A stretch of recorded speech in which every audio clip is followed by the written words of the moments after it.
Bismillahirrahmanirrahim. Assalamu alaikum. Welcome to Gohar Publishers.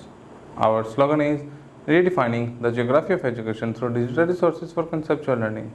My name is Asib Yamin Khan, and today we are going to discuss Gohar Mathematics Grade 8, and the unit is 4. The title of unit 4 is Rate, Ratio and Proportion.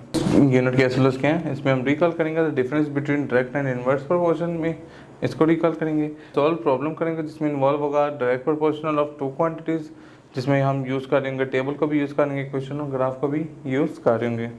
फिर solve real life situation problems को resolve करेंगे जिसमें compound proportion involve होगा। Solve problems, हम वो problems को solve करेंगे जिसमें इन्वॉल्व होगा इन्वर्स प्रोपोर्शन होगा जो कि टू क्वांटिटी पे बेस कर होगा।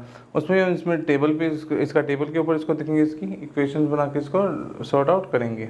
सबसे पहले यूनिट में हम देखेंगे कि रेट और रेशियो होता क्या है। यूनिट में सबसे पहले हम देखेंगे रेशियो और प्रोपोर्शन क्या होता है, फिर हम उसकी देखेंगे कि इसमें एक्सट्रीम और मीन्स क्या होते हैं, फिर हम देखेंगे डायरेक्ट प्रोपोर्शंस क्या होते हैं, फिर हम इसके एग्जांपल के थ्रू समझेंगे, फिर हम देखेंगे ग्राफ के थ्रू डायरेक्ट प्रोपोर्शन को कैसे शो किया जाता है, फिर हम देखेंगे इक्वेशन ऑफ डायरेक्ट प्रोपोर्शन की इक्वेशन ऑफ डायरेक्ट प्रोपोर्शन क्या होती है और इसको हम एग्जांपल के थ्रू अंडरस्टैंड करेंगे। फिर हम देखेंगे इन्वर्स प्रोपोर्शन क्या होता है, इन्वर्स प्रोपोर्शन को देखेंगे, फिर इसको ग्राफ के थ्रू अंडरस्टैंड करेंगे, ग्राफ इसका कैसे होता है, फिर हम इक्वेशन निकाल देखेंगे किसकी, इन्वर्स प्रोपोर्शन की, और एग्जाम्पल के थ्रू इसको अंडरस्टैंड करेंगे। फिर हम देखेंगे कंपाउंड प्रोपोर्शन क्या होती है और इसको फिर एग्जाम्पल के थ्रू अंडरस्टैंड करेंगे। इसके बाद हम एक्सरसाइज 4.1 पे मूव करेंगे। एक्सरसाइज 4.1 के बाद हम इसकी समरी देखेंगे, समरी के बाद हम इसके रिव्यू एक्सरसाइज देखेंगे और इसके बाद हमारा यूनिट मुकम्मल हो जाएगा।